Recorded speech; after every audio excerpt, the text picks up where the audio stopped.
What's up, everybody? Welcome to episode 23 of Facts on the Ground. I'm Jesse Zerwell, and I'm joined by my co-host, Misty Winston. And today we are once again talking to Moss Robeson, who is an independent researcher and writer. He's written for The Gray Zone and Passage, and you can read his reporting at banderalobby.substack.com. And if you watched our last episode with Moss, you might remember that we discussed Ukraine, the rise of neo-Nazism there, the the present Bandera lobby. And we're talking to Moss again to sort of fill out more, sort of add more pieces to that story. Moss is writing a three-part series called October Surprise, and we're going to talk about part one, which is titled The Suburban Council of Trump Bandera Voters. So, Moss, thank you very much for joining us again. Yeah, thanks for having me back. Of course. So, you're writing this three-part series, and one of the first things that stood out to me was or is the insanely huge number of Ukrainian American factions or syndicates or groups devoted to U.S. electoral politics. Can you talk about who some of these groups are, the major players among them? Yeah, well, I guess first thing I'll say is I guess nationalists, Ukrainian nationalists in this case, but I suppose more broadly too, tends to be a lot of infighting and um, so as I think we were getting into last time, there was the Organization of Ukrainian Nationalists, and then that split into the OUNM and the OUNB, and then the OUNB splits, and then it splits again, and um, and then there have been more splits since um, independent. Um, in the U.S., there is the Ukrainian Congress Committee of America, or UCCA, which the OUNB, or the Stepan Bandera wing of the OUN, he was dead, but it continued long after, or still continues to this day. The OUNB staged a coup of the Ukrainian Congress Committee of America, and as far as can be seen, 40 years later, it remains under the control of the so-called Banderites, or followers of Stepan Bandera, or in this case, OUNB, what remains of Bandera's organization. These would be literally sworn followers of Bandera when I say Banderites. Um, and I mean, so the UCCA is supposed to be the like umbrella organization for Ukrainian American organizations, and but it's not truly representative, of course. In Chicago, um, is headquartered the Illinois division, also called the Chicago branch of the UCCA, which is particularly, I think, is the most active branch of the Ukrainian Congress Committee, and is also particularly under the thumb of the Banderites.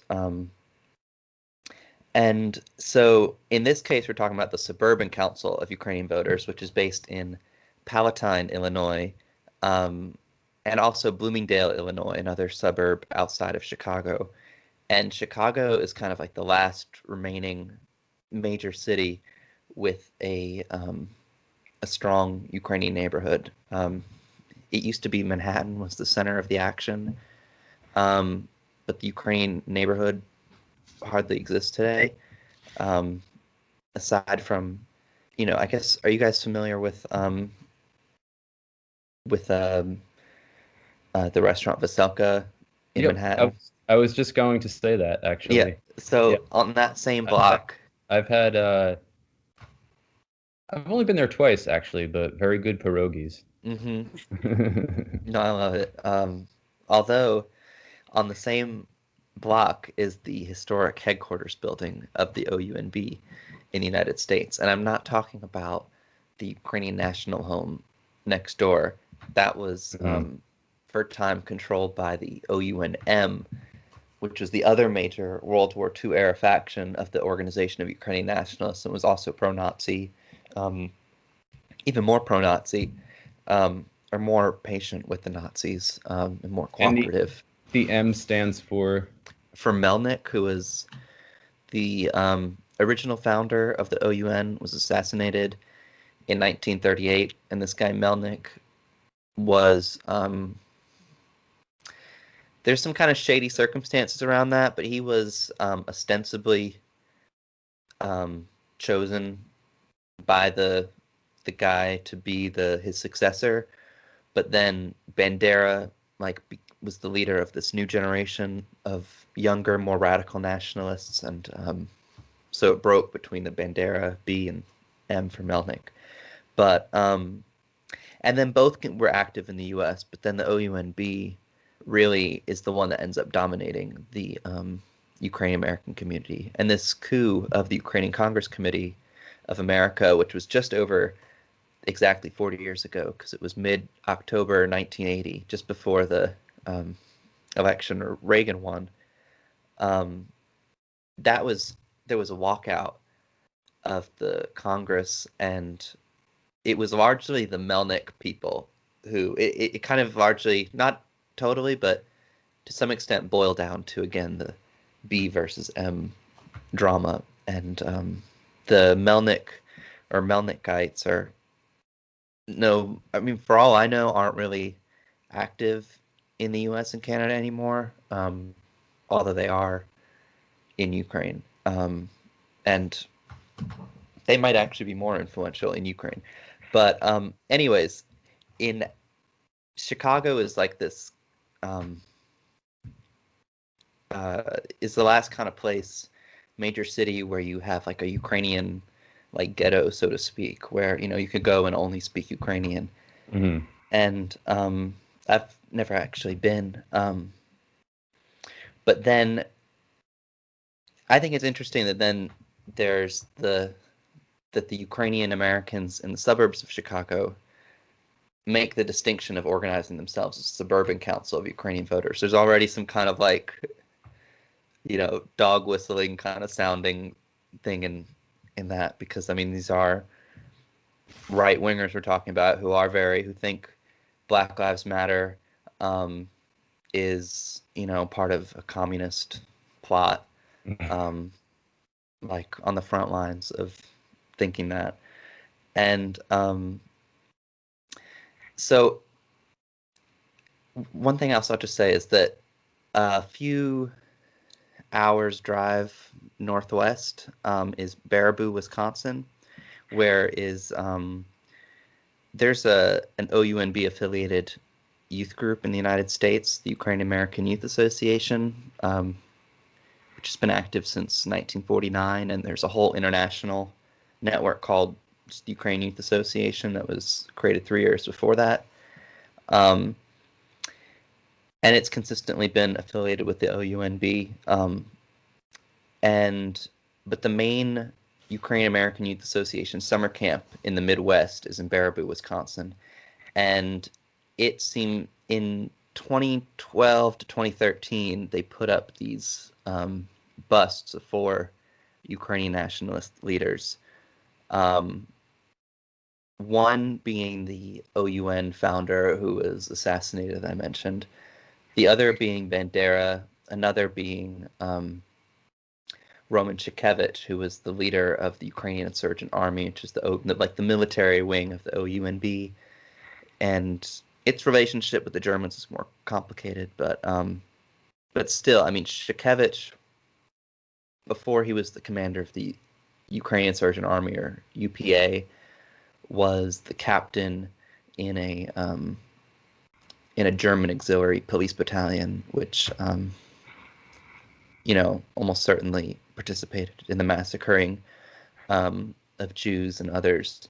And then the fourth was Simon Petlura, or I don't know how exactly to say his name, but he's kind of odd one out as the World War I era leader. But so you've got 2 of these are Nazi collaborator, fascist war criminals, Bandera and Shukevich.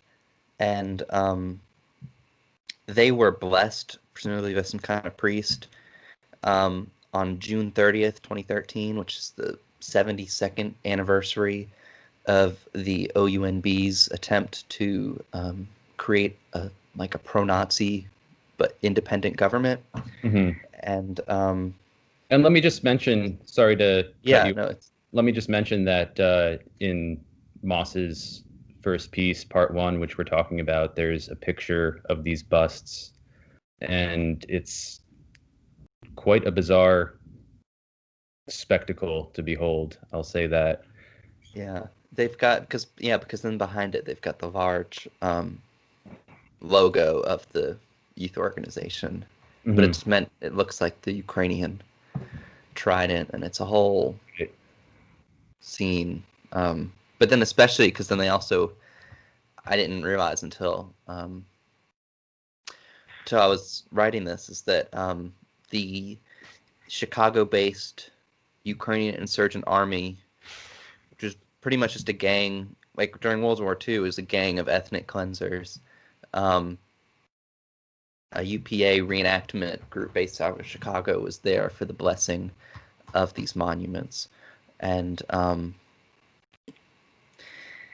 there, I don't remember if I remember if I mentioned it last time, but I got this a hold of this whistleblower complaint, which was submitted to the Charities Bureau of the New York State Attorney General's office, and among other things, it was accusing the Chicago area leaders of the OUMB, or the people that this complaint said were the Chicago area leaders of the OUMB, which I have reason to believe is true, or at least that part.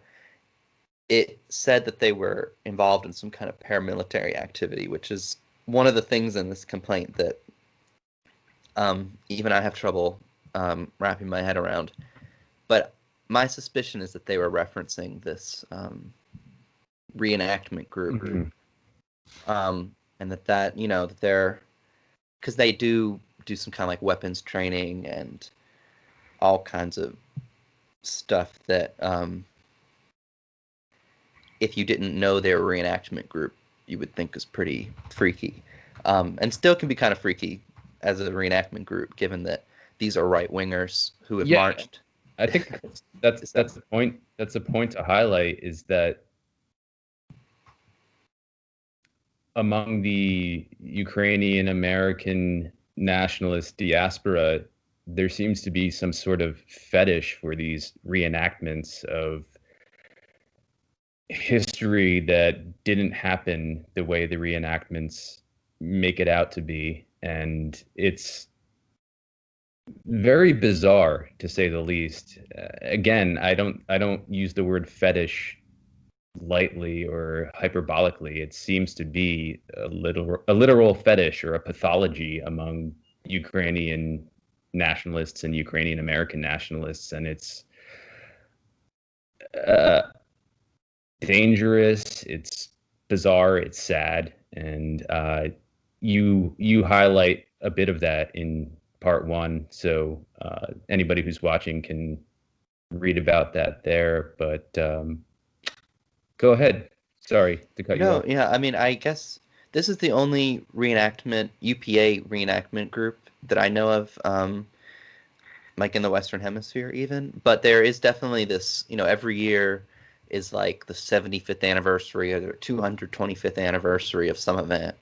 And so every year, especially with this Ukrainian Youth Association that I mentioned, and other OUMB affiliated organizations in the diaspora, there's like every year there's anniversary of some battle, of the birth or death of somebody. And having seen some of the videos of this stuff, it looks very boring. Like you like you either have to be very disciplined to know that you gotta go along with this, or there'll be consequences or something, or you must be some kind of true believer to really be able to sit through all that. I mean, I guess it is kind of like church, because they are Christian nationalists. But this mentioning the UPA reenactment group reminded me there is in Chicago a so-called American cell of the some would say neo-Nazi. I'm now gravitating towards calling it a crypto-Nazi. The Svoboda Party, or which means freedom or liberty. What do you mean by crypto Nazi? Well, so it was originally called the Social National Party or Social Nationalist Party of Ukraine, SNPU, and it used a Wolf's Angel swastika, which looks like an N over an I, and they say it stands for Idea of the Nation, but it's clearly a swastika. And so in that way, it was originally like kind of openly like a neo-Nazi party. And then it reinvented itself or renamed itself Svoboda, and it either shuttered or somehow went separate ways with the paramilitary branch called the Patriot of Ukraine, which was then, I don't know if it, I've seen either some say that a branch of it survived, or it was then shuttered totally and restarted, but then the renewed Patriot of Ukraine played a large role. It's kind of the origins of the neo-Nazi Azov movement. Mm-hmm. But then so the SNPU political party became Svoboda, and something very interesting I think about that I only recently came across is that one of the main ideologues of Svoboda was before that a prominent person in the OUNB in Ukraine. And so Svoboda does kind of carry itself as like the neo-Nazi OUNB basically party. Like it's almost like, but I'm sorry, what? Is that Perubi? Well, no, so Perubi was actually with the Patriot of Ukraine. And Okay. so when he ended up then leaving and then becoming this like politician and basically went mainstream, I guess you could say. Mm-hmm. And then also that he did also have this like kind of similar role with security or the self-defense forces, or whatever you want to call it, during the Orange Revolution. But Svoboda, basically, it was like this neo-Nazi party reinvented itself as a neo-nationalist, capital N nationalist, as an OUN nationalist party. And yet it still retained a lot of these neo-Nazis and white supremacists and so-called social nationalists as opposed to national socialists. And so, like, I wouldn't fault anybody, maybe in part because I've done the same, to call Svoboda a neo-Nazi party, but it's not a neo-Nazi party like there are now other neo-Nazi parties in Ukraine which like use swastikas and are openly Nazi.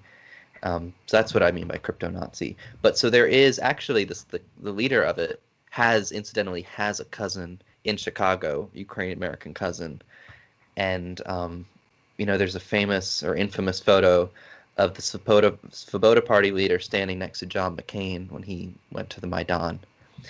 And so there's the guy that has the cousin, and he's like, like, oh, that's my cousin next to John McCain. Isn't that cool? He met McCain, and then he was pro-Trump, and so he ends up later posting a picture of the Three Stooges, but it's like Obama, McCain, and maybe Hillary Clinton or something, And then John McCain dies, and then he's like, oh well, he was there was he and the Svoboda Party leader were trading photos of him with McCain when he died. Yeah. But so anyways, I think that's just kind of a coincidence that then there's the American cell of Svoboda in Chicago.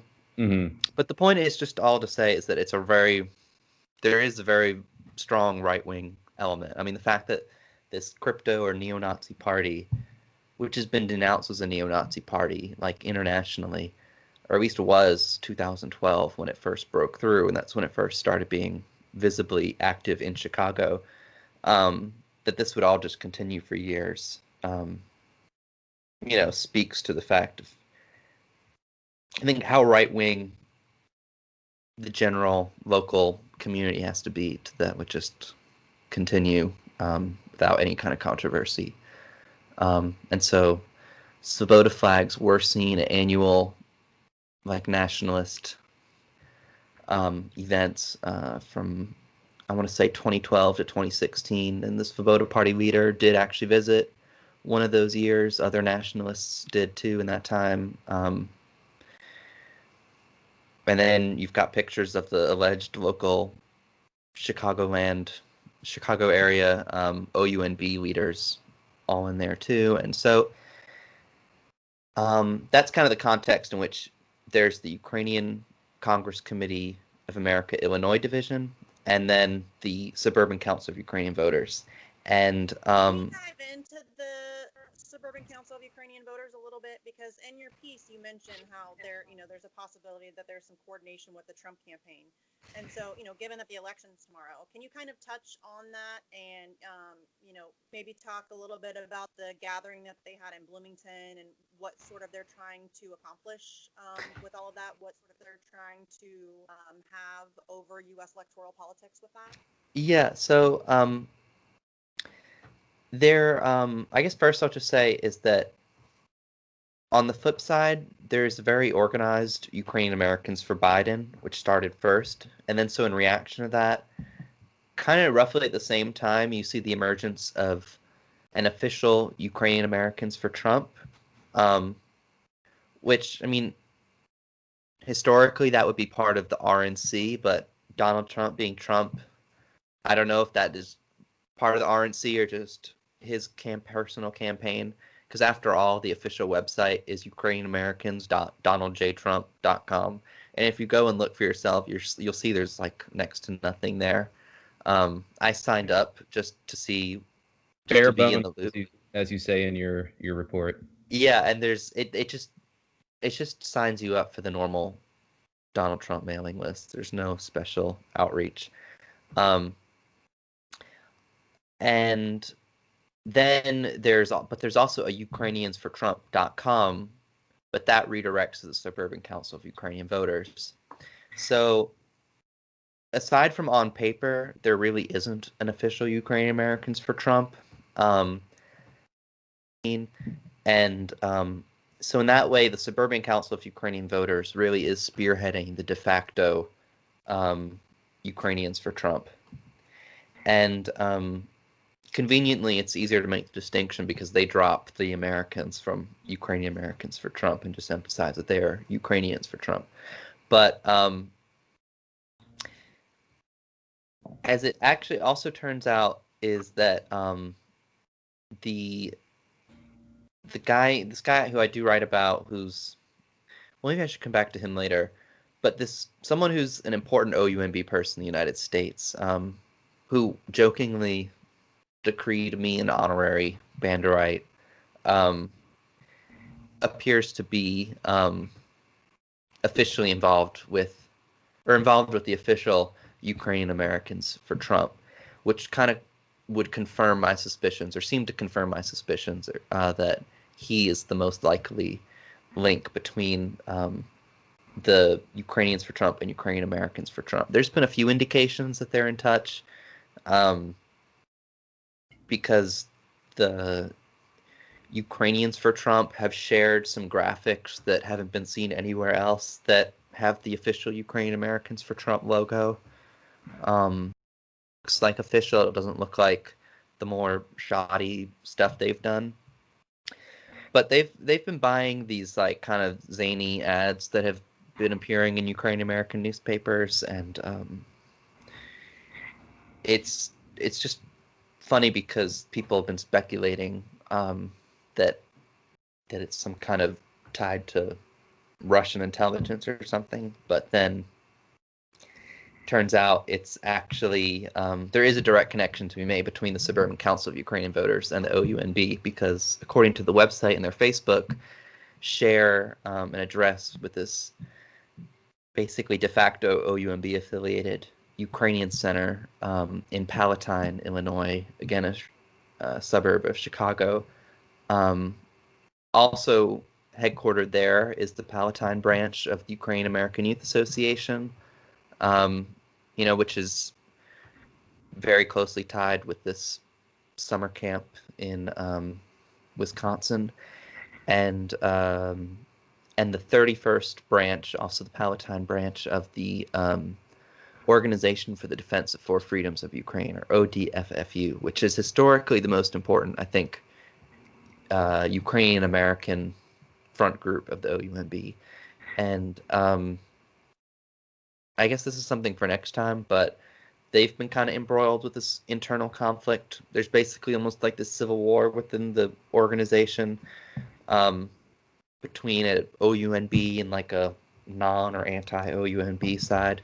Like I said at the beginning, they're always infighting. Yeah, and it's, from what I can tell, it's not necessarily like a political or ideological thing. It's more probably a more personal or petty or financial or something along those lines.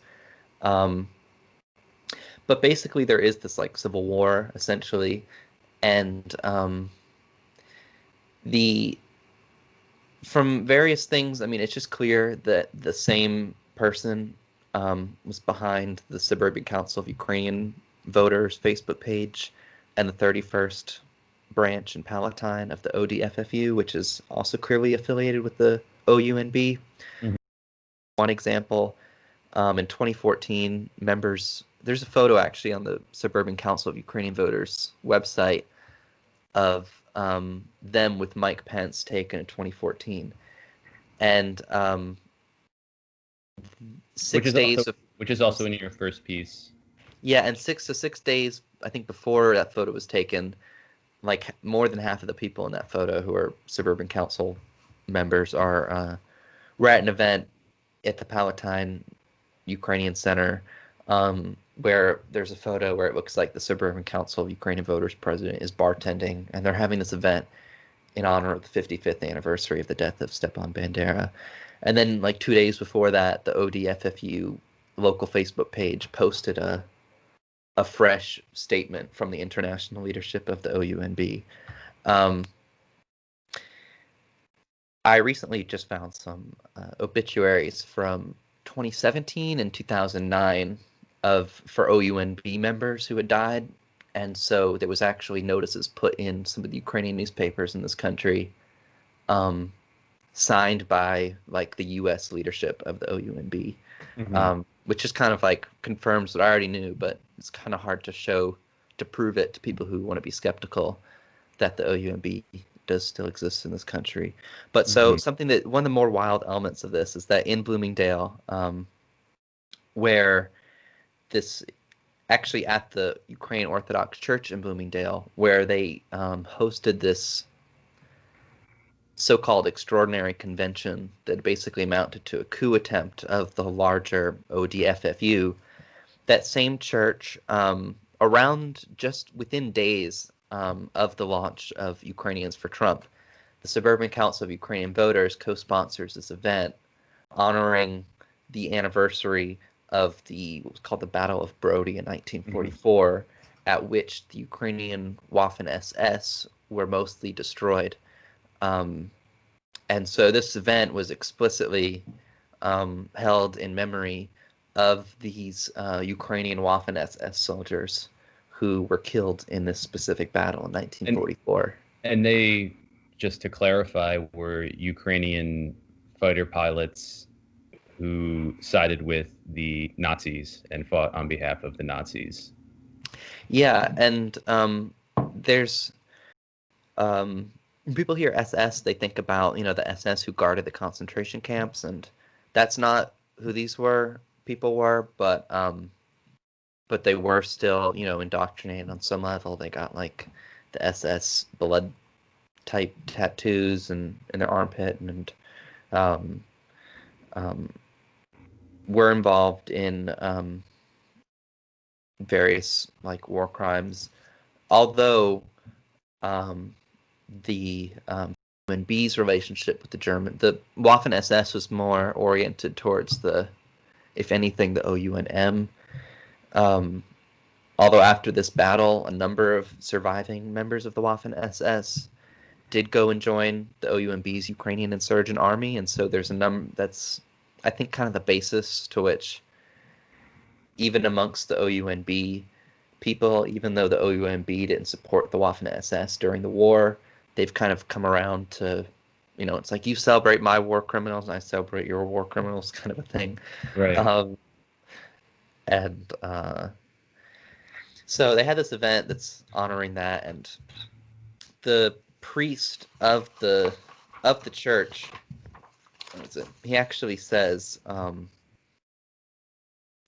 we do not have the right to forget our heroes who have devoted and sacrificed their lives in service to the Ukrainian people and protection of our homeland. But he's literally, when he says heroes, he's talking about Ukrainian Waffen-SS. Mm-hmm. And this is after earlier this summer, this Ukrainian Waffen-SS memorial in Canada, one of them, it was like the #1 trending thing on Canada for a day. And, for these people, Canada is not that far away. And so, I feel like this is almost, I can't help but suspect that this is kind of a response to that. Like, they're almost, you think that the more attention this stuff gets, the more they'd go into the shadows, but it's almost as if the more you shine a light on this, the more they proliferate. Yeah, or just get more Goldened. I don't even know what the word is that I'm looking for. Just get more blatant about it and as a knee-jerk response. What do you say, Misty? Emboldened? Yeah. I guess so, yeah. And your volume's down a little bit. Is it? Yeah.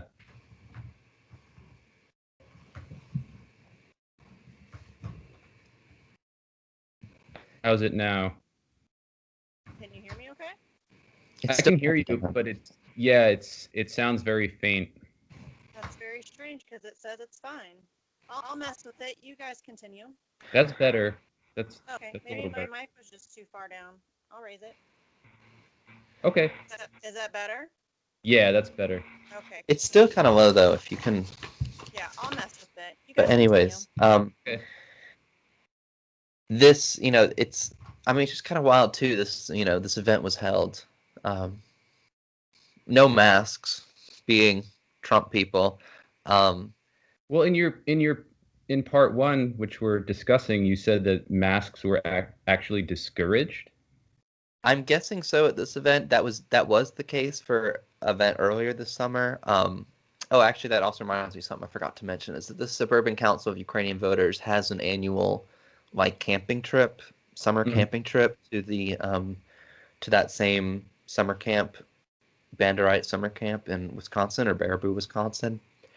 And so because the camp was closed this summer because of COVID, they had to go somewhere else, and they had a 3-day camping trip, and mostly from what I could tell, older people, and yeah, they were saying masks were discouraged, and they're supporting this. I think her name is Jeanne Ives, Republican running to take back a seat in Congress that was flipped in 2018 from a Republican to Democrat in Wisconsin. In the Chicago suburb area, or in the district of the where the Suburban Council of Ukrainian Voters is. And I don't know much about her, but an opponent of hers, Democratic opponent, put out an ad featuring I think the former chairman of the Republican Party in Illinois, and he was saying that she makes Trump look reasonable. So that just speaks to somewhere where her politics are. And I guess quick to note about that too, this event with the Waffen-SS thing is, this woman who wrote this article about it also participated in it, Maria Grozko, and she's an appointed member, I think by the governor or someone on the governor's behalf, to the Illinois Holocaust and Genocide Commission. And in part because she's on a board member of something called the Ukrainian Genocide and Famine Foundation, which is one of these groups that's all about putting out this line that the Holodomor was like 50% worse than the Holocaust. 10 million people died, and which, if I'm correct, is based on accounting for the number of unborn babies that could have been born had millions others not died. So by that line, you could inflate the Holocaust to I don't know how many more millions if you account for all of the unborn. But it just speaks to how ridiculous that is. But And just to be clear, there was a famine that happened and millions of people did die, but you're saying, well, but like most scholars, like historians who aren't like Ukrainian nationalists are, put it more at like 2 to 3 million or 4 million or something like that, which is still like horrific and can't even comprehend it. But then these Banderites and other Ukrainian nationalists often insist on putting the number at 7 or 10 million, which is intentionally, it has to be bigger than the Holocaust. right. Because then part of the logic, which used to be said and now won't be said so openly, but is the belief that communist Jews were orchestrated that genocide. Or one, considering a genocide, and then two, considering a genocide orchestrated by Jewish communists. And so therefore, if Ukrainians may have or may not have had anything to do in the killing of Jews, then, well, theoretically, then that would just be, even. But she's also on the national coordinating body of Ukrainian private schools in the United States, because the Education Council of the Ukrainian Congress Committee of America serves that function with Ukrainian private schools, most of which are Saturday schools, which, for the most part are teaching people just like how to speak Ukrainian and legitimate things, but then also for the history section tends to emphasize the glorification, or at least the whitewashing of groups like the Waffen-SS and the OUN and the UPA. I guess some more than others. But again, the Ukrainian Congress Committee of America is overseeing the coordinating body of like the curriculum of all these schools, and the Ukrainian Congress Committee of America for 40 years has been dominated by followers of Stepan Bandera. And among other things, she's a vice president of the Illinois division of the UCCA. And so the Suburban Council, you hear Suburban Council and you think people who live in the middle of nowhere and might not be like Soccer moms. I don't know, or maybe I don't know. Maybe that's what I think. That's what I think of. Yeah, but is my audio better, by the way, Jesse? It's still a little low. Lord, what's going on, you guys? It says it's fine. Christ. But I guess the main thing I just want to say about Suburban Council is that a lot of the people involved in it are like prominent people in the local area, Ukrainian community. So appears that among other members of it, this woman, Maria Korkach-Grozko, probably not saying that correctly, but she and a couple of others who are involved in the Suburban Council are also part of the administration of this Ukrainian Orthodox Church in Bloomingdale. And yeah, that's a point I wanted to bring up. Natalie Jaresko, and then also the involvement of the Ukrainian Orthodox Church, specifically St. Andrew's Church. If you could talk about that connection, because you basically have priests or pastors or reverends, whatever title they hold, coming out to these memorials or these reenactments even, and giving their blessings to Nazi collaborators. Yeah. And feting them as heroes with some kind of, divine liturgy. And it's complete bullshit, but, you look at the ceremony and it seems like it's something with historical and moral legitimacy, which it is not. So, Mhm. so yeah, if you can talk about that more, Natalie Jaresko, and then the involvement of the churches, specifically St. Andrew's, that would be. So a quick word about the church stuff first is that something curious about this is that the Banderites tend to be Catholic or Greek Catholic, um, and yet in the United States there's this like kind of flip. There's at least I don't know if it's a product of this history, but there is a history of it being a sort of flip situation where during the 30s and 40s there was this other pro-Nazi Ukrainian group called the United Hetman Organization, in reference to the so-called like Hetman or German World War One era German puppet ruler of Ukraine, who I believe was Orthodox, um, and yet his followers were his movement was more influential with the Ukrainian Greek Catholic Church in the United States, and I think even elsewhere in the West. And then on the flip side, the Greek Catholic OUN actually was more in bed with the or had more support from the Ukrainian Orthodox Church in the United States, at least. I don't know about elsewhere, but so in the United States there is there is and there has been a history of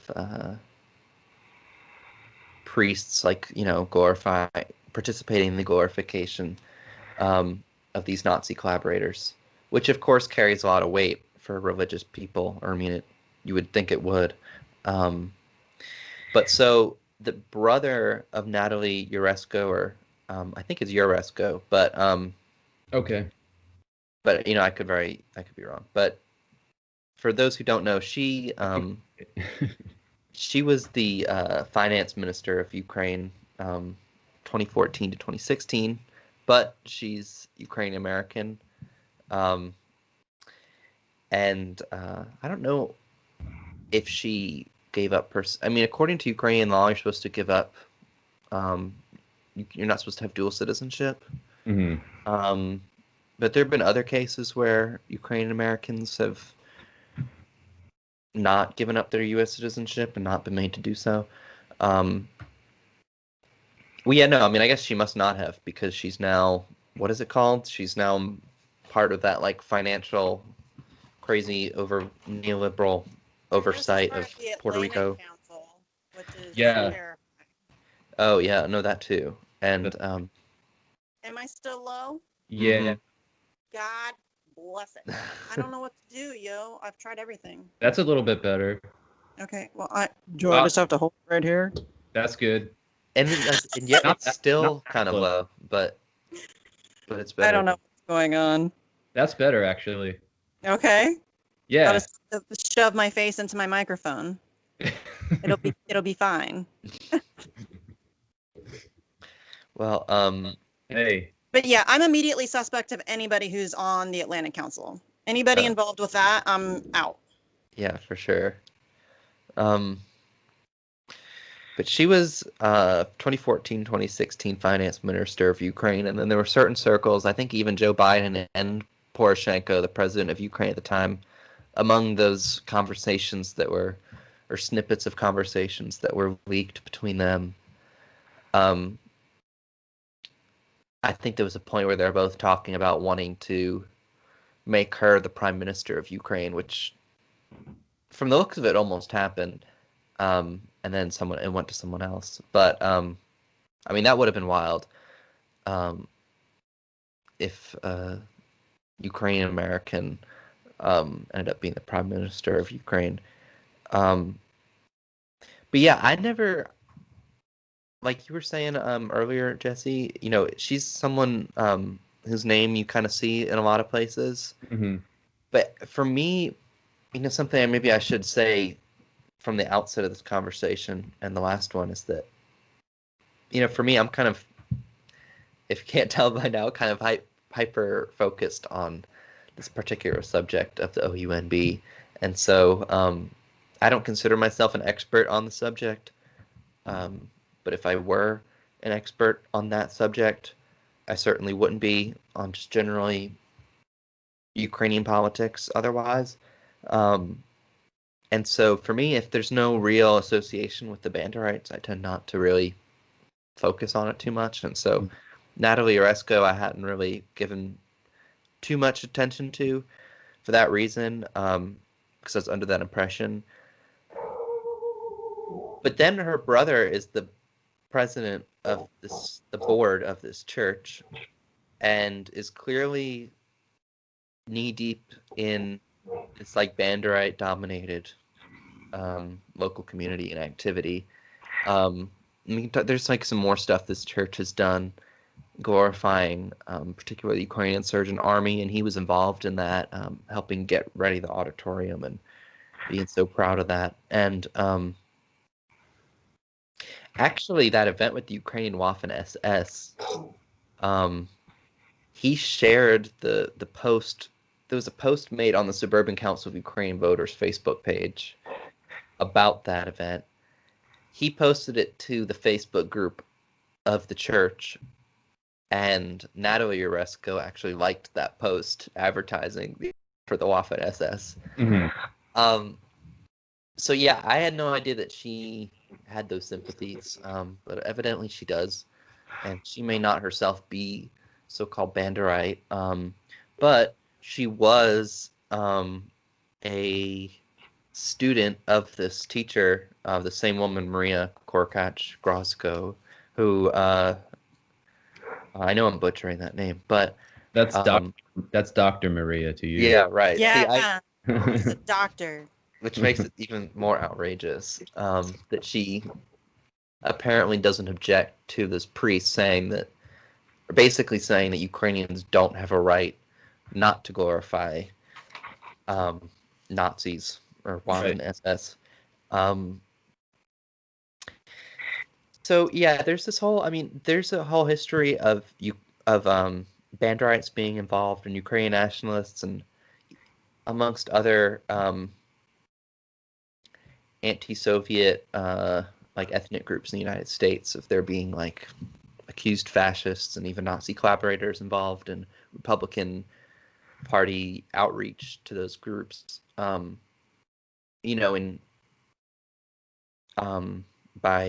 reaching out to the most rabidly anti-communist people to be representatives of Ukrainian Americans, of Hungarian Americans, etc.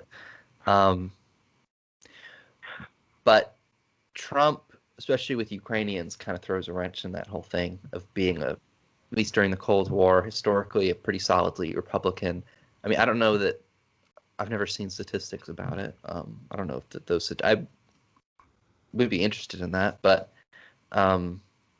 with the whole Trump Russia mania, there's, as you can imagine, there's a lot of Ukrainian Americans who buy into that, and the whole Trump being a Putin puppet. And for a lot of the members of the OUMB, I think that's the case. But then at the same time, there is this wing of pro-Trump ones, particularly in the Chicago area, it seems, and that's where I don't know. It's just kind of wild that it turns out that it seems like there is I am pretty confident that there's some sort of coordination or communication between the Suburban Council and, if not the Trump campaign, people who are then in turn into the Trump campaign. And sorry about that. No. And it's, if he somehow manages to pull this off and win again, I don't know. I mean, I guess that's a whole other conversation, just Trump and Ukraine. But well, let's talk about the difference there, if we can, between Biden and Trump's approaches to Ukraine, because you mentioned in your piece that the Ukrainian American nationalists in support of Trump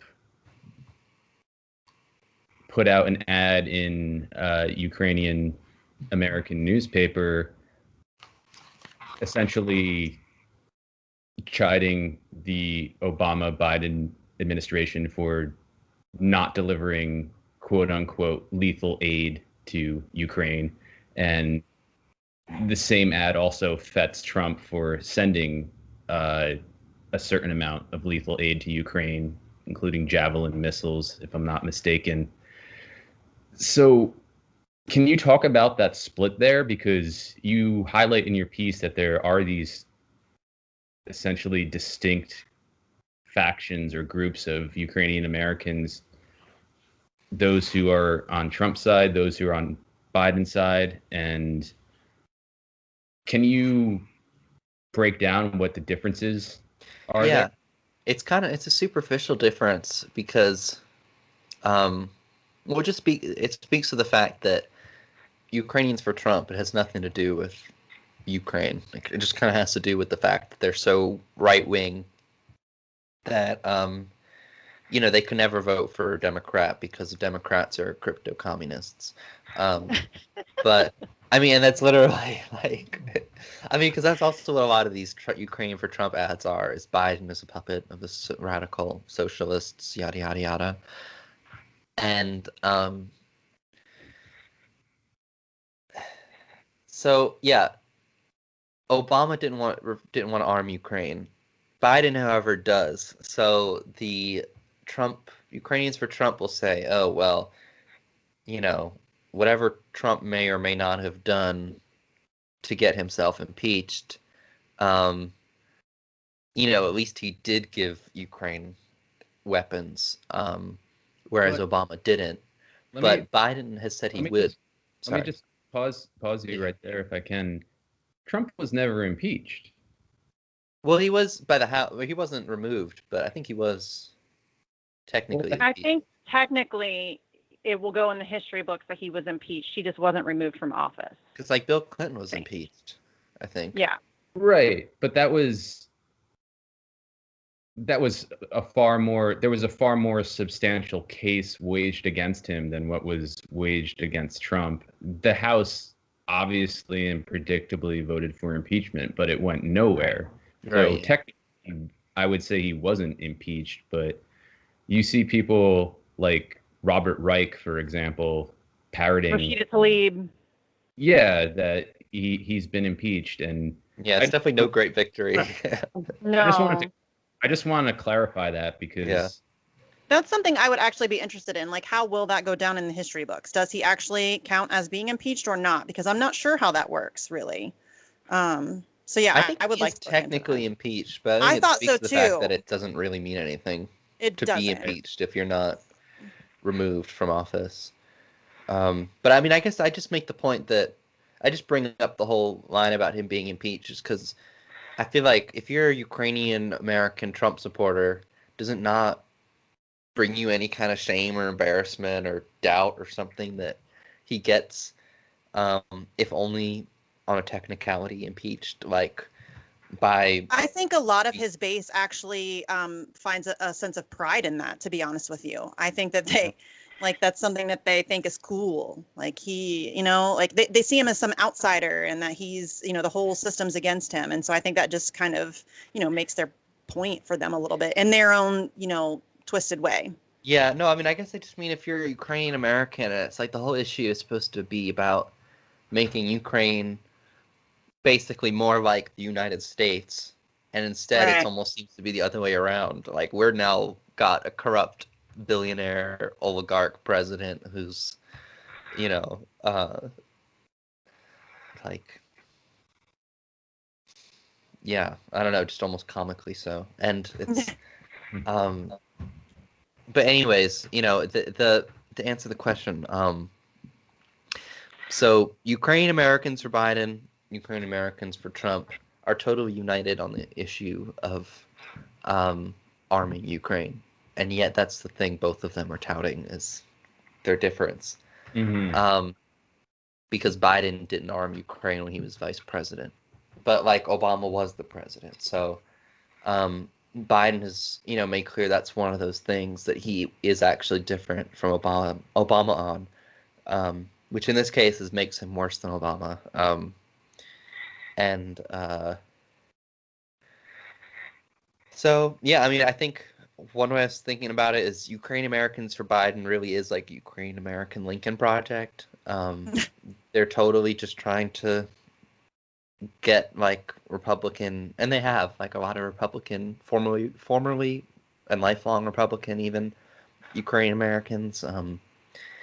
And Michael Carpenter. Well, I guess this is all again conversation for next time, but they're both like both crazy. Like if either it's like Joe Biden's a puppet of the radical left in China, or Trump is a puppet of Russia, and everything he does is calculated to please Putin, like literally. And neither scenario is true. No, Neither yeah. scenario is true, and both sides are convinced that their side is 100% true and the other people are crazy. It's amazing to watch. It's like, you have the Russiagators who think that Trump is a Putin puppet and that Joe Biden can do no wrong. And then there's the China Gators who think that Joe Biden is a puppet for China and that Trump can do no wrong. And they're equally insane. And, it would be amusing to watch and endlessly entertaining if it weren't all also extremely depressing and dangerous. Yeah. And remember what Joe Biden said, China's going to eat our lunch, man. Yeah. Come on, man. I kind of, Moss, maybe you correct me if I'm wrong here, but it kind of, just in reading your piece, it kind of feels like a lot of these groups are hedging their bets too. It's like, most of them maybe support Biden, but they're also okay with Trump. And you know what I mean? It's kind of like that weird political theater where everybody's on the same team, but we're going to pretend like we have one or the other position. Is that kind of I think the feel so. that I was getting? More or less, Okay. because I mean, I think, let's say hypothetically, if Biden wins, they're gonna like turn on Biden real fast. Like, they're gonna go right back to hammering Biden, to make sure he's as tough on Ukraine as they hoped he might be, because they've already been disappointed by him before. Yeah, I mean, there was a lot of anger towards Obama, and I'm sure some of it was racist too, but which is something that is not an element with Biden. But then still, I mean, I just feel like there's gonna be, I feel like there'll be a short honeymoon with Biden if he's elected,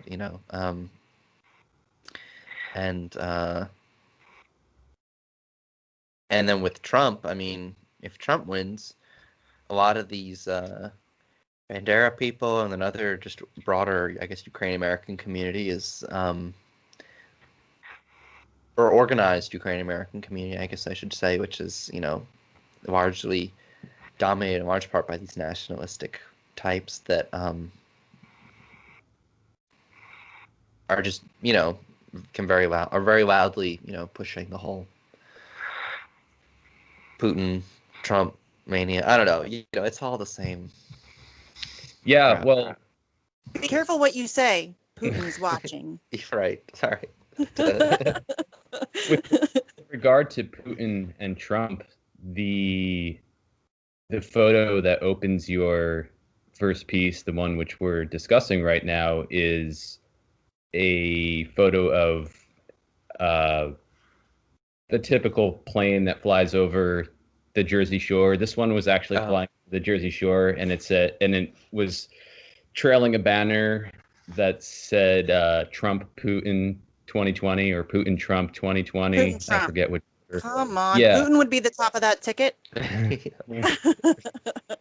And the Ukrainian American faction that stands behind Biden denied that they had anything to do with it. And apparently there was this bizarre, even though they declared they weren't trying to go tit for tat, it seemed like there was this bizarre tit for tat using airplane banners over the Jersey Shore for a week.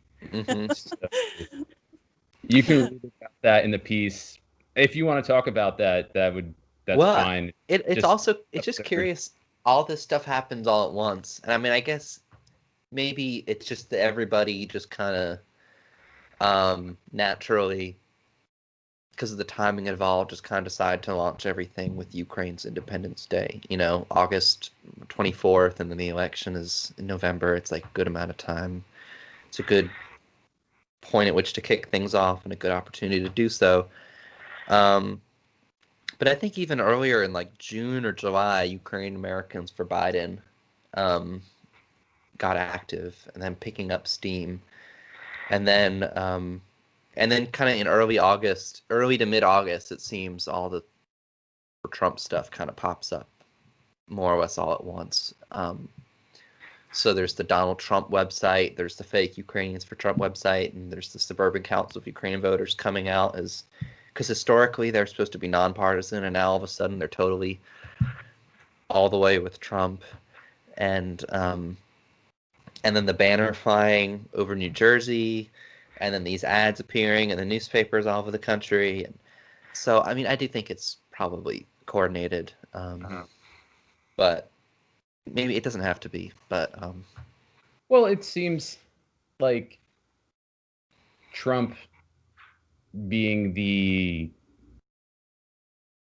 property copyright obsessed person he is, wouldn't allow his name to be used without permission. I'm just theorizing. perhaps, No, I mean, but I don't know. I think for him, any publicity is good publicity. So I think I don't know that he would mind so much, somebody advertising his campaign for him. right.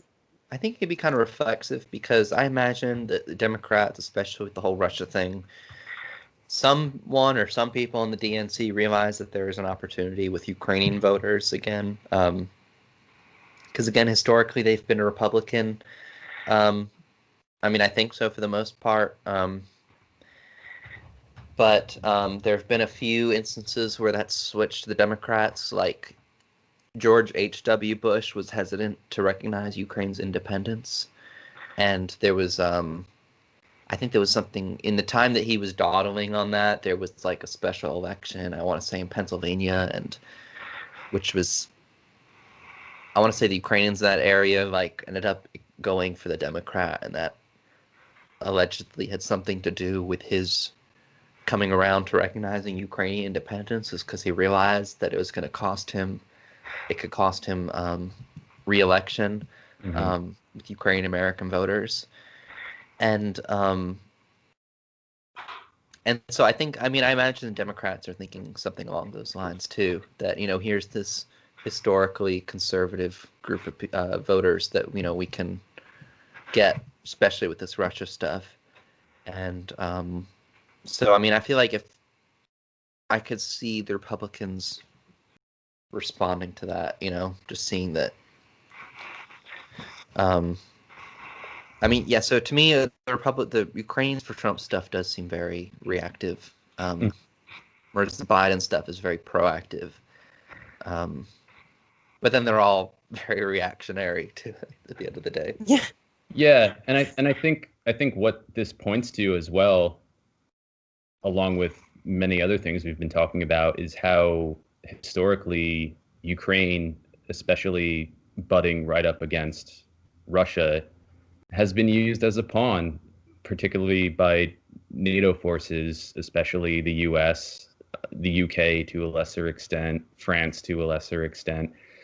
And it's still being jostled around as that pawn, as a political pawn. And I don't know if if Banderites or other Ukrainian nationalist factions recognize this, but I don't think the US or NATO or the EU, for that matter, have any. I don't think they care at all about Ukraine's sovereignty or what happens to Of course not. Ukrainians. It's a. We talked about this the first time we spoke.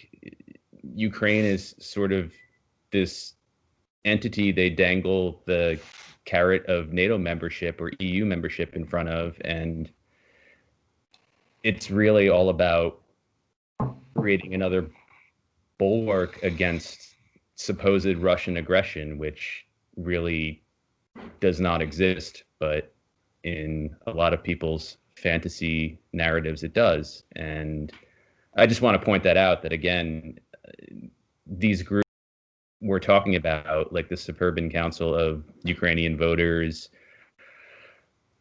the OUNB, they take it so seriously that, the US is on their side, or that other Western imperial powers are on their side. And I don't think they realize that, the US and Canada don't really care about Ukraine or Ukrainians beyond what kind of NATO bulwark, again, that they can provide. Well, I think the Ukrainians for Trump thing also kind of highlights that neither do the Bandera people either. Yeah. Or at least these ones, because it's like, I mean, I can understand, like, I can like kind of get my head around if you subscribe to the notion that Trump is a Putin puppet or all this stuff, that why you can think that voting for Biden is in the interests of Ukraine. But like I have trouble getting my head around how voting for Trump is in the interests of Ukraine, like, in any way. Besides like, the weapons. Sorry. I guess, but that's just, again, it's like Biden's down with arming Ukraine too, so it just shows that that's just their excuse, because a lot of these ads that the Ukrainians for Trump are putting out is not about really Ukraine policy. It's about saying, Democrat. It's just anything else you would hear. About, Democrats are killing babies and communists. It's my favorite thing. And in your piece, I think you mentioned some of the ads, and I have it pulled up right here, and it's, the Democrats' vision of America: chaos and anarchy, Antifa and BLM Marxist roots, burning the American flag, founders of the KKK, against desegregation, virtue signaling, cancel culture, and infanticide, harvesting baby parts. It's the most ridiculous stuff. It's like when Marco Rubio tries to tell me that, Joe Biden is a communist, and it's the most ridiculous thing ever. This is a guy who won't even pay lip service to Medicare for all, and I'm supposed to believe that he's some radical leftist. Mm-hmm. And it's insane. I do believe that he harvests baby parts, though. I wouldn't be surprised. I mean, listen. Well, I don't know if he harvests baby parts, but I mean, he does have an affinity for young girls, so yeah. But QAnon is gonna go crazy with all that, Yeah, of course they are. I mean, what did they not go crazy over? Or I mean, it's like they're gonna say Biden's, if Biden lives for 3 or 4 years, they'll say he's being kept alive by baby parts. Yeah. What do they call it? What's it called? Shit, I can never remember how to say the word. I don't know how to say it. Fuck. But yeah, I could totally see them going all out with that. And that the pedophile ring stuff will be amped up. Like, it will be insane. QAnon's going to go nuts if Joe Biden is elected with the whole pedophilia thing, which, I mean, I'm not saying that there isn't some, hint of truth there, but they're going to go absolutely apeshit over that for sure. But the Hunter Biden stuff, I mean, that's what I feel like the big takeaway with that is. I mean, then again, I've been so falling down this whole rabbit hole that we've been kind of discussing that I haven't even really read much about the Hunter Biden stuff. The Hunter Biden thing is just very interesting because of the censorship surrounding it. It's very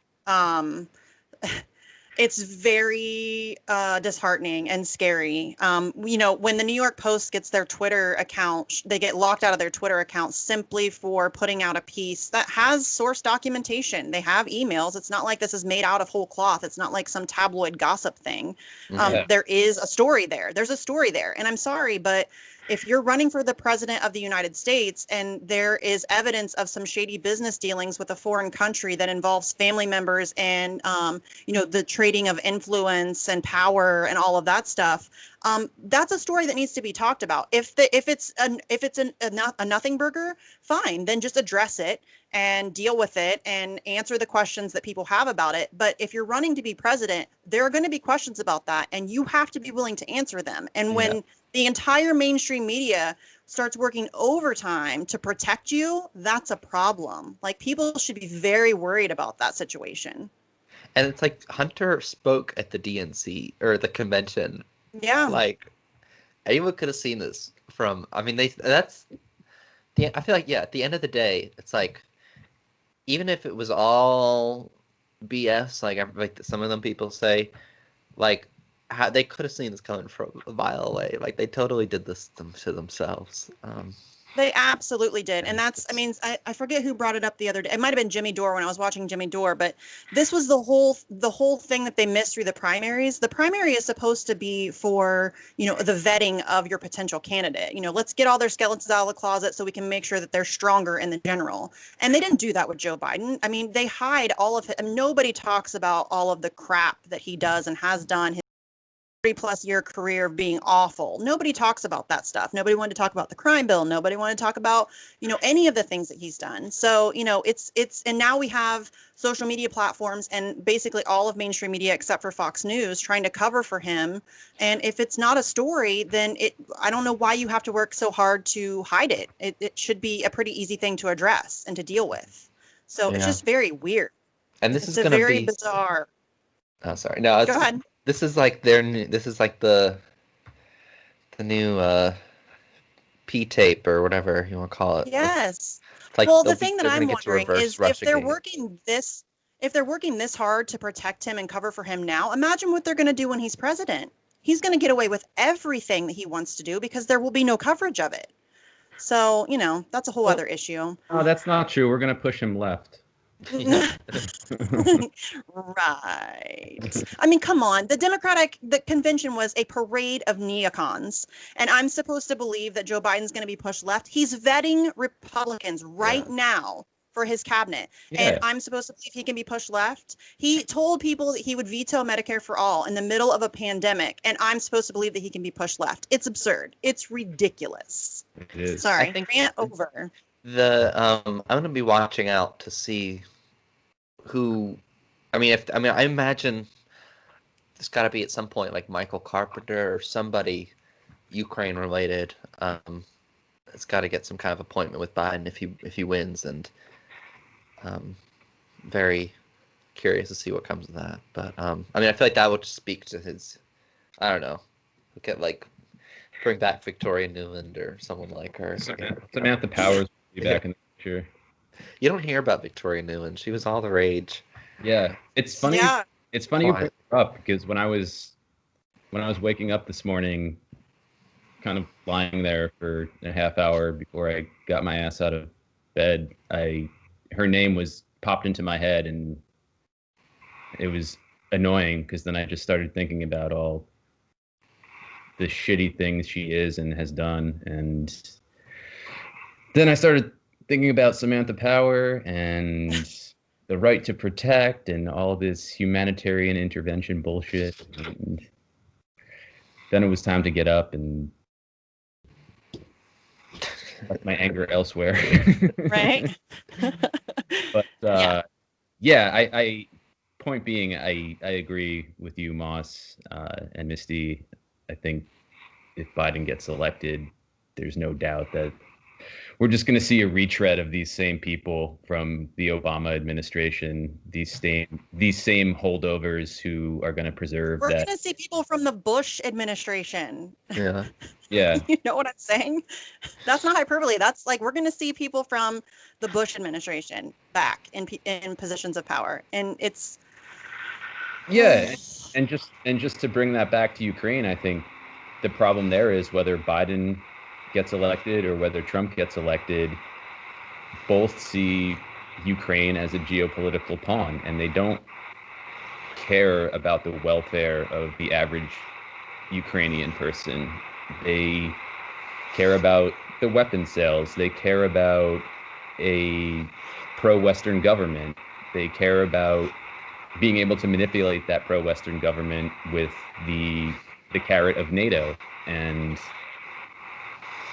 again, I don't know if it's willful on the part of these groups, these Ukrainian American nationalist groups, that they don't see that, they're ignoring it on purpose, or they just don't know. But I don't think the situation for Ukraine is going to improve no matter who gets elected.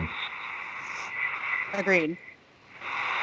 So, Moss, just a few more questions so we don't keep you all day. I wanted to go back to the ODFFU quickly and ask you if you could tell us what the 4 freedoms of Ukraine are. What the ODFFU is and what the 4 Ukraine are. It's a reference to FDR's 4 freedoms. What was it? Freedom from fear and what is it? Now I'm forgetting. Now I feel like, what's her name? The new Supreme Court judge. She couldn't remember the First Amendment right. But Barrett. But yeah, no, it's something kind of ironic about that is that the FDR administration was convinced in 1940-41 that an OUN assassin was trying to kill him. So, like, on a mission by the Germans to do so, and obviously he never did. And it seems like he might not have actually agreed to go along with it in the end. But yeah, still, it's just kind of rich that they would call themselves that. But there's been a whole coalition of front groups internationally, but then also in each country where there's a large Ukrainian community. So in the United States, there's a whole series of front groups, and the coalition, they would call themselves the Ukraine Liberation Front during the Cold War. Since then, they've become lesser known as the Ukrainian Statehood Front, because now the Banderites are all about the development of the Ukrainian state. Since they now already have a independent state.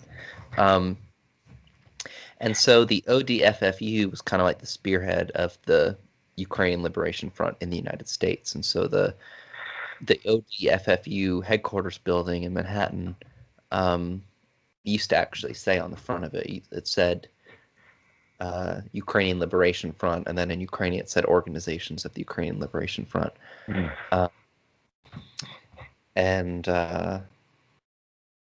Yeah, so I mean now it's now it's apparently purged itself or divorced itself from the OUNB. But now it's really like a shell of its former self. I think now it's only got a few hundred official members. So the group isn't as relevant really.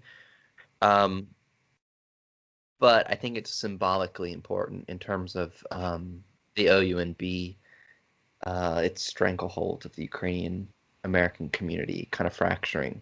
So that's something that's kind of interesting about this political moment too, is that they're relative. It's kind of paradoxical. As on one hand, it's like the same people, the people running this stuff, OUNB stuff, in the diaspora, are getting up there in age, and they're not, their youth groups are not like as active as they used to be, so they're not recruiting young people, and so from the looks of it, this stuff is kind of set to die out more or less. And yet all of a sudden now the Ukrainian nationalist kind of worldview is now almost like everyone's a Ukrainian nationalist, in terms of the paranoia about Russia and I mean, that being the main thing, and that anyone can be accused of being like a Russian agent. And so it's I feel like on one hand, there I feel like as vulnerable as ever. On the other hand, almost seemingly as dominant as ever. Mm-hmm. And so I feel like that's kind of why this conflict within the ODFFU is potentially kind of like a watershed moment for the Ukraine American community to, I guess you could say, liberate itself of this like crypto fascist cult of personality. And by extension, that could also, ease some of the tensions, or contribute to the easing of tensions. I think Ukraine, just in part because the Ukraine diaspora has played such a role in being at the forefront of a lot of the info war and just otherwise saber rattling. Mm-hmm. So, because also the Ukrainian World Congress, for just one example, is also kind of dominated by the OUNB. I mean, the international leader of the OUNB is the first vice president, and the last three presidents, I think, that I know of the Ukrainian World Congress were all former leaders of the OUNB affiliated Ukraine Youth Association in the U.S. and in Canada. And so the Ukrainian World Congress's affiliate in Russia, I think, has faced persecution from the government. But it's almost like they're asking for it, or almost like trying to provoke it when Right. the Ukrainian World Congress is literally controlled by the followers of Stepan Bandera. So, is it any surprise that their affiliate in Russia would have a target on its back? If anything, they're the ones, or it's almost like they're, want to provoke that sort of situation. In which case, obviously they don't probably really care about the well-being of the Ukrainians they ostensibly represent who live in Russia. Right. They just want to provoke a conflict in which they can say that Ukrainians are being oppressed and even ethnic cleansed or something in Russia. And because also there is this Banderite vision that the breakup of the Soviet Union didn't go far enough, and that the next step is that Russia needs to be broken up into a number, along ethnic lines, which Because I that think always is. well. I'm sorry? Because that always works well. Yeah, and I don't think that, I mean, if you were to do that in Russia, I think you'd basically have a lot of pockets of, I mean, I don't know, I'm not an expert on Russia. I think it would just stay Russia. Well, there's a lot of, there's autonomous republics and stuff that, Right. You've got Turkic groups and, but I don't know, I honestly couldn't really say what the feasibility is or isn't of any kind of groups in Russia being independent, but I'm pretty sure there isn't much of a realistic scenario for a lot of that happening, breaking up Russia without some kind of World War III type, I mean, because that's what they were going for during the Cold Wars. They ended up getting what they wanted in terms of breaking up the Soviet Union into different countries. But they didn't think that you could do so peacefully. They were insistent that you had to do so with a violent, armed revolution. And that was the only alternative to World War III. Actually, after originally saying in the early part of the Cold War that World War III was inevitable and even necessary, then they ended up reinventing that to say, actually, you have to supporting us is the only alternative to World War III, and what we want might lead to World War III, but in that case, we had no choice. And so some of those same people are still involved today and say that the next step is to break up Russia. And now I'm kind of forgetting how this started, but it's all just like obviously, I mean, there's been no signs that like Trump wants to break up Russia, but like, you know, if it could just dawn on Trump that he could totally rip up Obama's legacy or whatever legacy Obama does have vis-a-vis Ukraine by getting hawkish on Ukraine, I feel like that could be very dangerous too. Mm-hmm. Because what other better way to also to rebuke all this like stuff about him being a Putin puppet than to confront Russia in Ukraine? Right, which is interesting because he has been very hawkish on Russia. If you look at his actual actions, I mean, it's very easy to say that Trump is a Putin puppet, but when you actually look at his actions, and I think a large part of that is him trying to combat the whole Putin puppet, propaganda campaign. Mm-hmm. I think that, he's one of those guys that, has to pound his chest and show that, he's the boss. And so I think that's exactly what he's been doing. So, that is kind of a interesting thing that I think if he wins re-election, I think it's going to get very interesting with Russia for sure. Yeah. I think it's going to be interesting with Russia either way, because, that's a point of contention that, we're going to have an issue there in China and Iran and Venezuela and basically anywhere that isn't, on board with U.S. hegemony. So, I think either way, we're all screwed. So, yeah, there's some good news.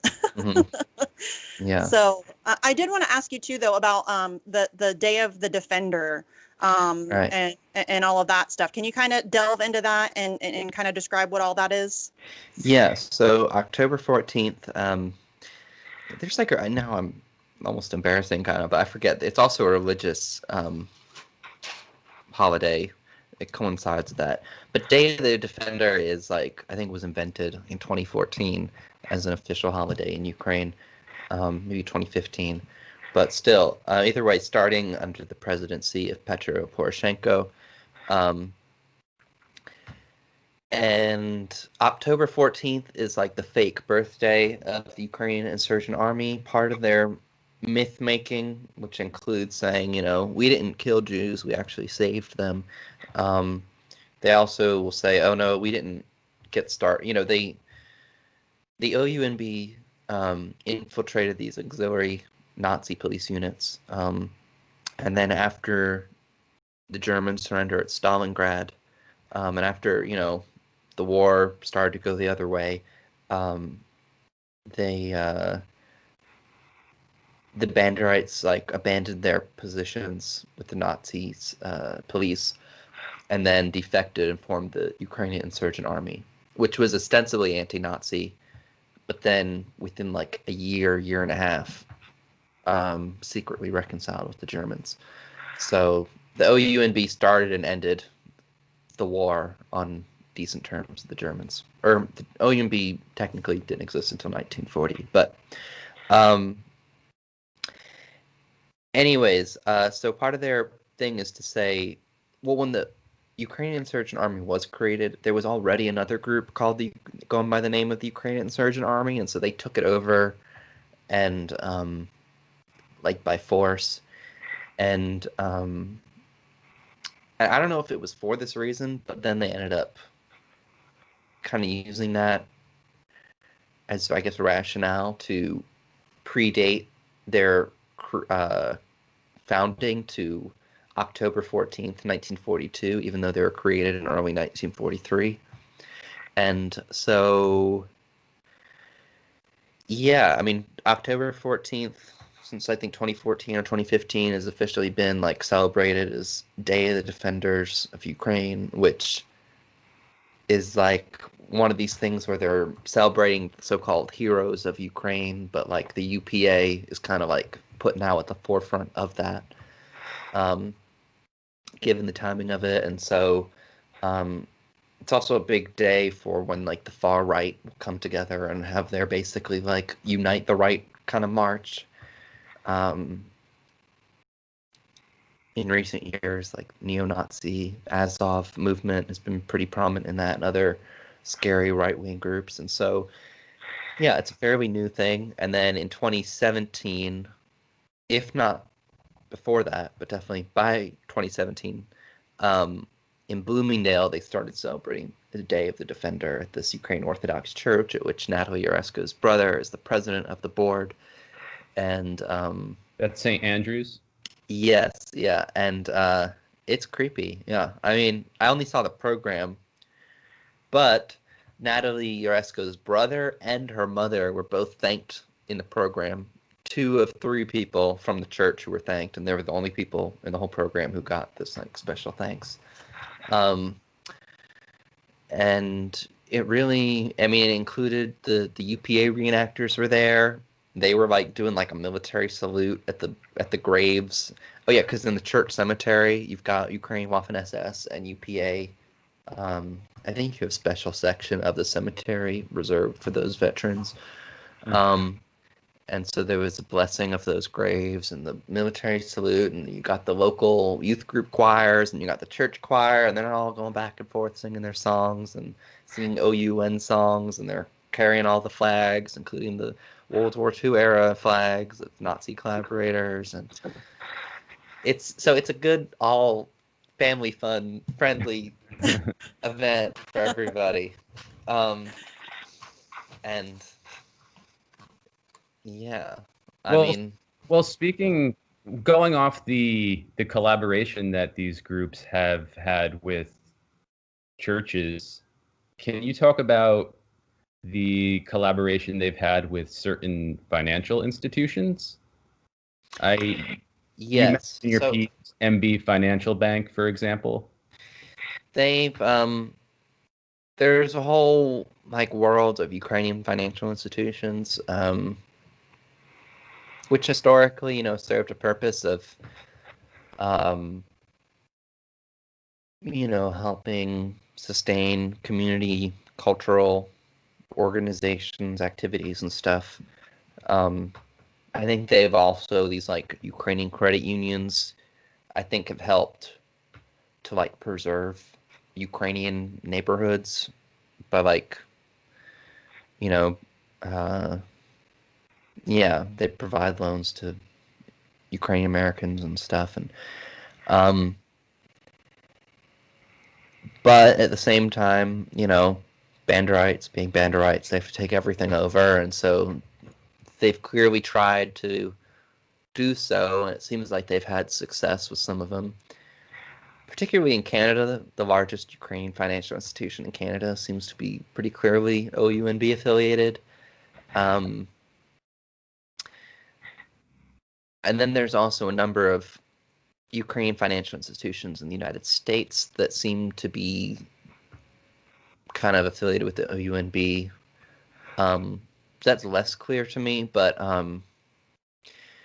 yeah, there's like an international, so-called International Council in Support of Ukraine, which is like international coordinating body of OUNB affiliated NGOs, and the last known treasurer of it is this Chicago banker who's supposed to be one of the Chicago area leaders of the OUNB.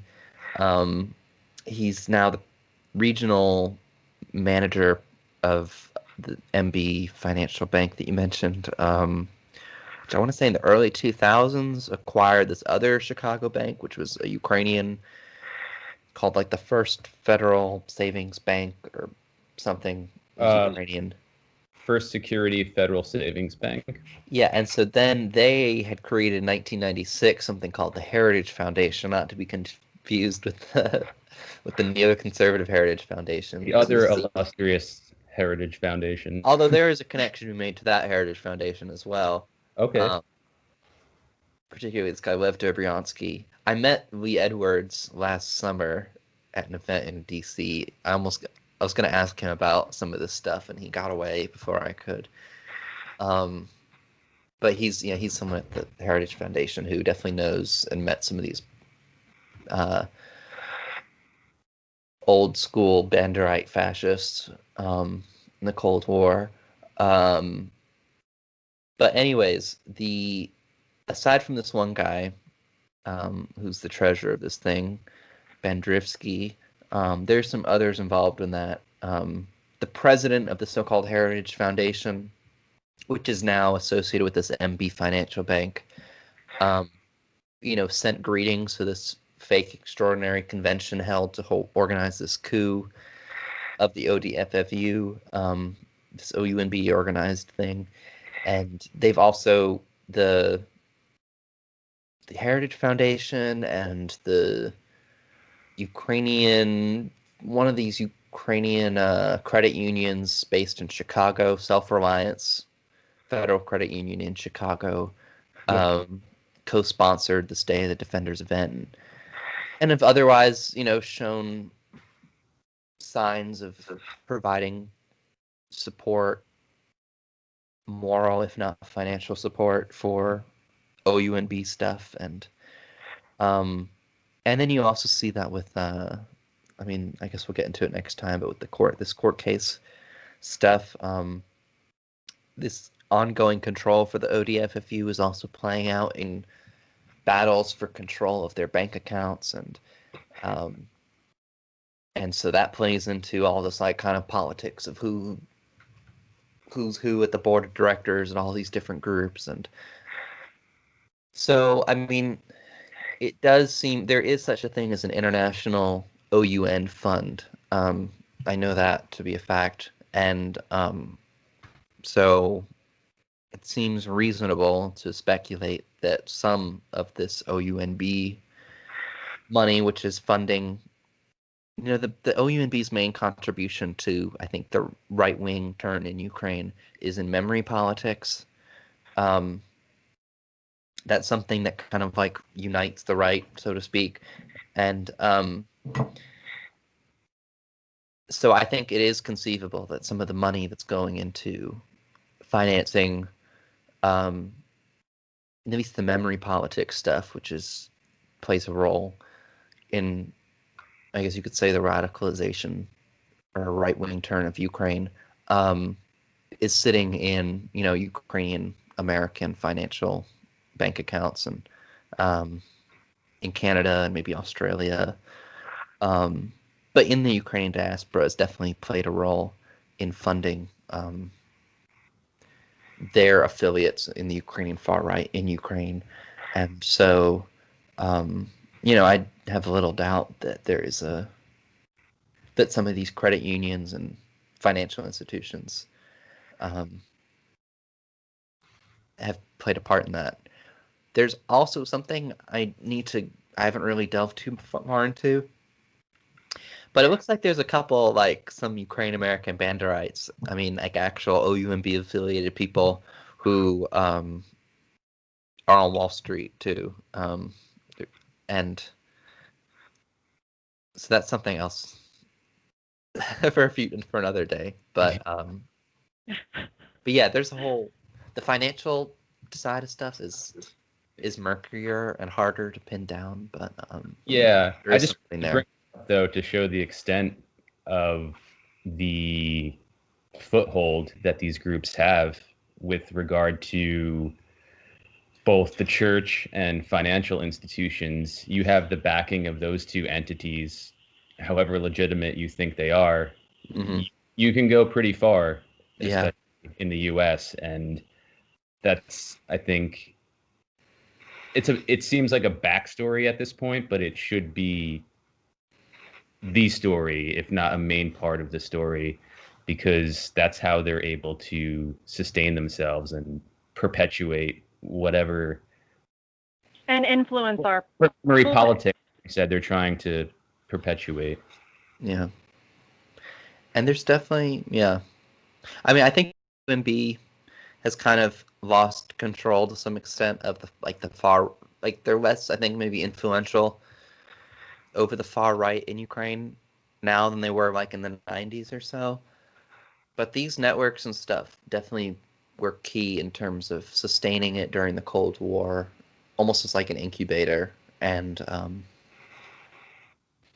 I don't think that the U.S. government necessarily fully appreciated exactly like the blowback could totally see what it was doing. I don't necessarily believe that the U.S. government wanted to like incubate these fascists and then have this like so-called neo-Nazi coup to orchestrate in Ukraine. I think they kind of got in over their heads or something, and I don't know. That's kind of our MO everywhere. no, it is, but I I guess I don't know. They just didn't care. They didn't. Yeah, but there's also a lot of they don't. ignorance That's about the thing. They Ukraine, don't and care about consequences. Yeah, true, they don't yeah. care about consequences. I think a lot of it was kind of a don't ask, don't tell sort of a thing. Yeah, like Uh, look when the U.S. basically installed Yeltsin, right? It was just a free Which for all. led to Putin. Yeah, it was just a free for all, and the U.S. looked the other way, and after they had their man Yeltsin in office, they couldn't care. They couldn't have cared less about the welfare of the average Russian citizen. Yeah. So Well, it's no different than overthrowing Gaddafi in Libya, and then now Libya is a completely failed state with slave markets, and we don't give a shit about them anymore. We're not doing anything to clean up the mess that we made there. This is Right. what we do. We destroy other countries, and then we, wash our hands of it and move on to the next. And that was under Joe Biden's watch. Yeah. Yeah. I guess like something I'm referencing is that, it's like Obama, I don't remember if we talked about this last time, but like, there was this massacre in Kiev in February 20th, 2014 that was kind of the catalyst for the president of Ukraine fleeing the country because it was made to look like it was government snipers who were shooting people, and then it's been proven by, like basically all, I mean, I think it's been proven, but I guess maybe objectively you could say it's been all but proven by Ukrainian Canadian scholar, political scientist Ivan Kachanovsky, and How do you spell his last name? KATCHANOVSKI,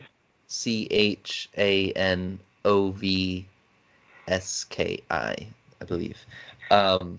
Peace. But so I think I got all of that. that is basically like almost like this, like a JFK 9/11 type false flag thing, where if you are to be convinced that it's true, I mean, it's just like one of those things where there's like if you accept that 9/11's an inside job or the CIA or whoever killed JFK, like the government, it just totally wipes out all legitimacy, and so it's the kind of thing that even if it's true, can't be accepted or acknowledged by that it's true.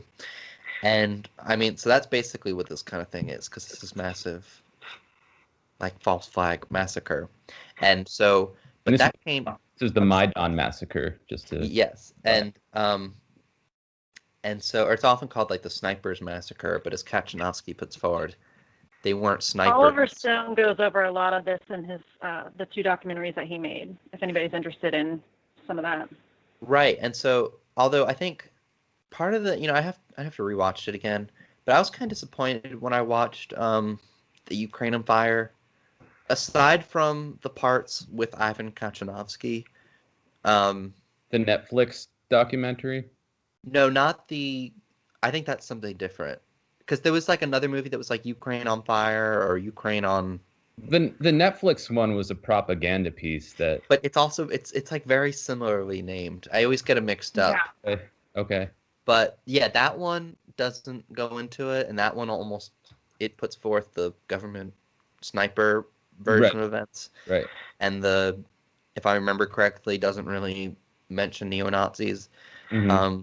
No, I don't think it does at all. Whereas Oliver Stone's is kind of more all about the other side. But there's something, kind of unfortunate is that as 2020 kind of was coming around, it was kind of it seemed like a lot more, there was like pro-Trump interest in that whole thing, in the snipers massacre issue.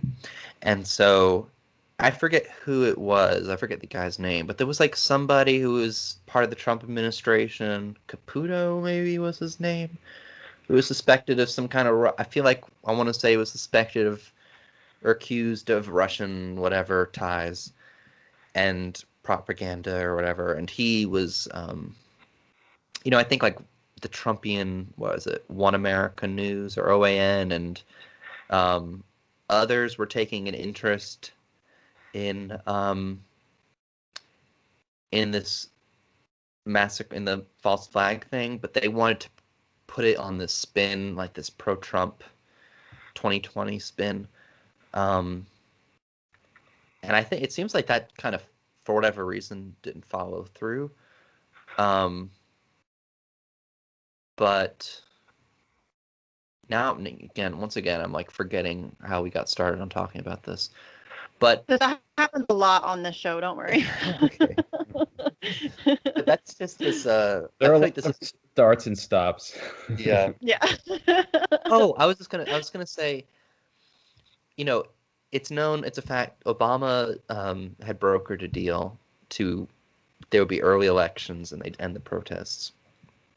And so it was after Obama brokered this deal that would basically see setting up like a peaceful transition of power that this massacre happened that then chased out the president and, made that whole negotiation moot. So to me, if we're to believe that was like some kind of CIA orchestrated thing, that's a whole other outrageous aspect of it, is that Obama had just made this deal that went totally contrary to. So to me, given the history of the OUNBs, as I mentioned earlier, their attempt to create a pro-Nazi government in 1941, but without the Germans' permission, kind of makes me think that, it's conceivable that whoever the far-right groups that were behind this false flag thing from history could have, been in that spirit, done something to force the hand of the West. Mm-hmm. But in this time, they got what they wanted. So to me, it's conceivable that whole thing was organized without the support of the CIA or whoever, but then, put them in a position where they either had to go along with it or not. And I don't know, I'm not saying that that's necessary, that that's what I believe happened, but I just that there's more nuanced, I think, possibilities than people boil it down to a CIA-backed neo-Nazi coup. Because it's also like the neo-Nazis didn't fully take power. So it wasn't a full neo-Nazi coup. It's just that they were kind of at the forefront of the violence that, made this coup happen. Let's not forget that the CIA is more often than not inept at its coup attempts. So yeah, that's the other thing is, it's like be a failed attempt, but it's quite a thing to pull off. Speculation. Yeah. So I mean, it could be, it could not. I'm kind of agnostic on the whole question of it being a CIA orchestrated neo-Nazi coup, as so many people put it. But yeah, I don't know. That was almost, in an alternate universe. I feel like that's part of the whole 2020 thing, is, because they could have made that out to be like, if they could have pinned that on Biden or something, but Yeah. I don't know. Well, that's why I think it's important that we have these discussions with you about Ukraine, because I think that so Reagan used this term regarding I believe it was the Straits of Hormuz in the 80s, when the U.S. was escorting tankers so they wouldn't be bombed by the Iranian Air Force. At the same time, the Iraqi Air Force supposedly accidentally bombed a U.S. Naval ship and killed several dozen people. I'm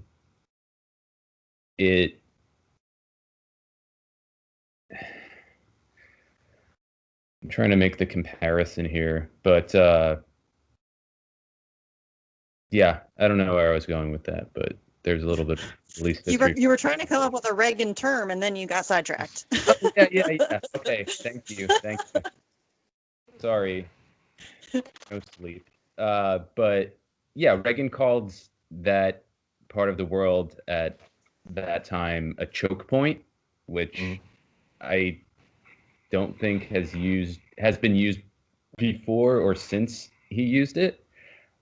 But I feel like that's why it's important that we discuss what's happening in Ukraine, and also, sort of by proxy, what's happening in the U.S. with regard to Ukraine, because it's becoming a sort of choke point geopolitically. I think, again, it's more and more, in my perspective, being turned into this geopolitical pawn, and whether that comes at the expense of Ukrainian people having to endure neo-Nazis or U.S. sanctions at some point, who knows? I think that it's going to continue to play a large role in American geopolitics, no matter who's. Oh yeah.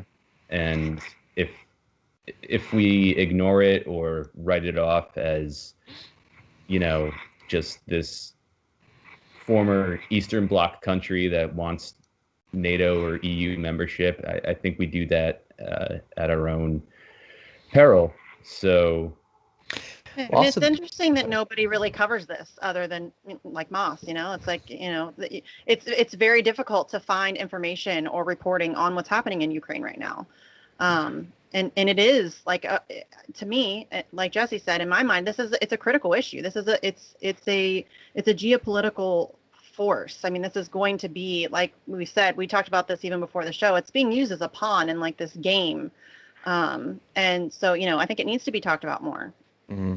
Yeah. And it's not going away anytime soon, too. Because, No, it's not. I mean, I guess, again, I just want to clarify. It's like my thing is largely focused on the Ukrainian diaspora.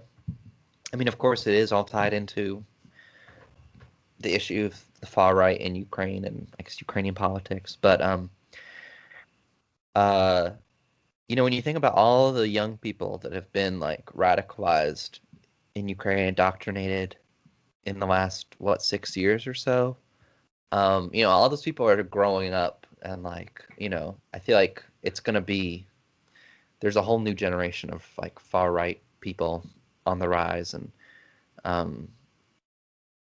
Stephen F. Cohen, R.I.P., warned that Ukraine is gonna be like the 21st century, like Cuba, in terms of Cold War, I guess choke point or hot spot. Yeah, I would agree with him, and yeah, absolutely. Rest in peace to Professor Cohen. Mm. But I think that's a good place to leave it for now. I think we covered part one pretty thoroughly. And is there anything that you think that we missed from part one, Moss, that you think that we should discuss at all, or? I mean, if we did, it all ties into what we'll get at next time with the court stuff, and although then again, I'm sure once we hang up, I'll think of something. Well, if you do, we can always get it next time. Well, thank you so much for joining us, and we look forward to talking with you about part two soon. Yeah, me too. Hopefully later this week. And our guest today, for everybody who's watching, has been Moss Robeson. He is an independent researcher and writer who's written for The Gray Zone and Passage. And you can read his reporting, which we highly recommend, at banderalobby.substack.com. And just a side note, as we part here, I want to give an in memoriam to Robert Fisk, who recently passed away. Great journalist. He died on October 30, if I'm not mistaken, a few days ago. So I'd like to dedicate this episode to Robert Fisk. And Moss, thank you so much for joining us. Yeah, thank you. I look forward to next time. Absolutely. Take care. All right, you too. Bye.